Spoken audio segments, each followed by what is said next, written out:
Do not delay nikah unnecessarily. Once nikah is ready, the two parties are happy, get that nikah done. So that any relation that happens between them thereafter happens in a way that is permissible. Remember that. Sometimes people say, no, my daughter is engaged. Brother, 3 years later, your daughter, no, she's engaged. I say, but brother, 3 years have passed. She had 2 abortions in the process. Do you know that? I'm not joking. I'm serious. My parents, you don't know what we know. They come to us for help when they cannot talk to you. I know.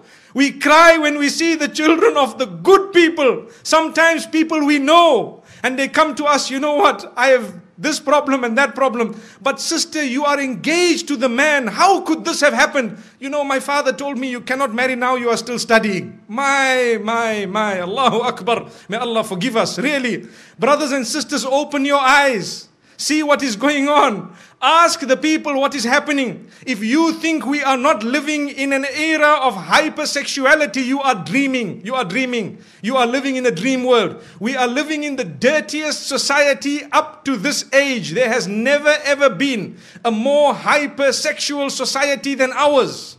Believe me, everything out there is about sex. And I'm saying this because I have to fulfill my duty as a scholar of Islam, to explain to the people what is going on out there and how we are heading in the wrong direction because we are living with blinkers. We don't even know what's happening.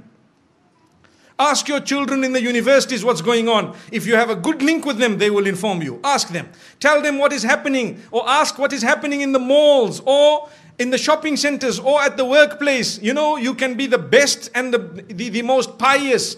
Yes, if Allah has granted you protection, you will always be protected. May Allah grant us goodness. There are people amongst us, and I'd like to hope that the bulk of us seated here, pure, good people by the will of Allah, you know how difficult it is to remain on that path. You know how easy it is to sin. Today it is easier to sin than it is to abstain from it. Allahu Akbar. It is easier to abandon your hijab than it is to don it. It is easier to leave your salah than it is to fulfill it. That is because the environment has made it so difficult to engage in that which is correct. But my brothers and sisters, this is why I say do not delay nikah. It's not just my statement, it is a teaching that has come to us from the best of creation. Don't delay it.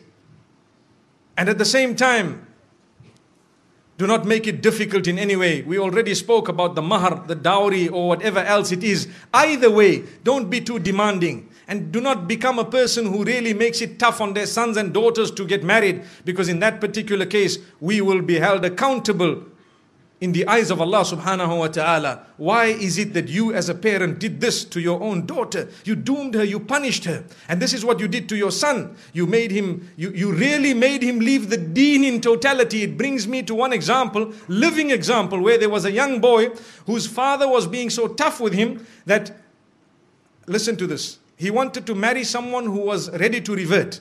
So his father told him, no, not over my dead body. What am I going to tell my friends and society, my brothers and my sisters, my this, my that?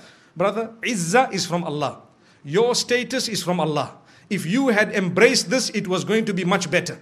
So you can explain to your friends and your family, look, you know, I tried my best, but today's society, you know, sometimes the children are doing their own thing and we have to try our best, saddidu wa qaribu, to make the most of what it is and to guide them as best as possible. And, you know, we will see how best they can manage. But instead of that, this father chose to say, over my dead body. So what did the son do? He asked for help from some of the scholars and so on. And sometimes there is a limited amount of help you could actually offer, because if a man is being stubborn, you cannot really win. So after some time, he converted and left the fold of Islam and gone. Why? Because to him, the child was lost.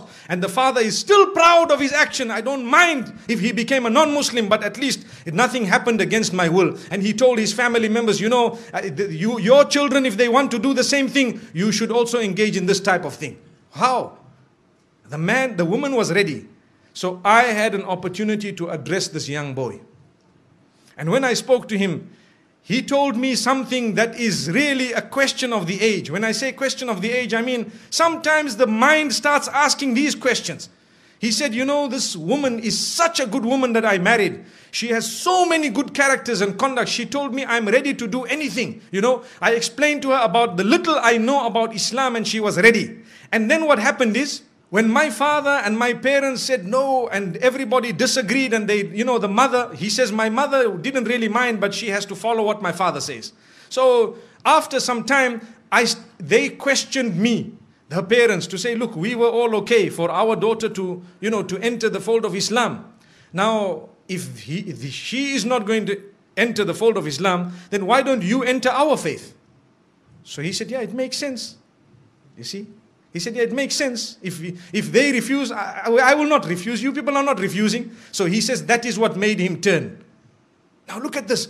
The young boys of today, this is the logic they are using. They will not tell you Islam is correct and Islam believes in all the previous messengers and Islam, Allah is one. Even the father perhaps doesn't read Salah correctly, but he was proud with his action. May Allah subhanahu wa ta'ala forgive that man. Really. We tried very hard, but to be honest with you, it is only Allah who can bring people back. And that's why I say it is foolish. Sometimes you might lose your child totally. Rather you lose them 20%.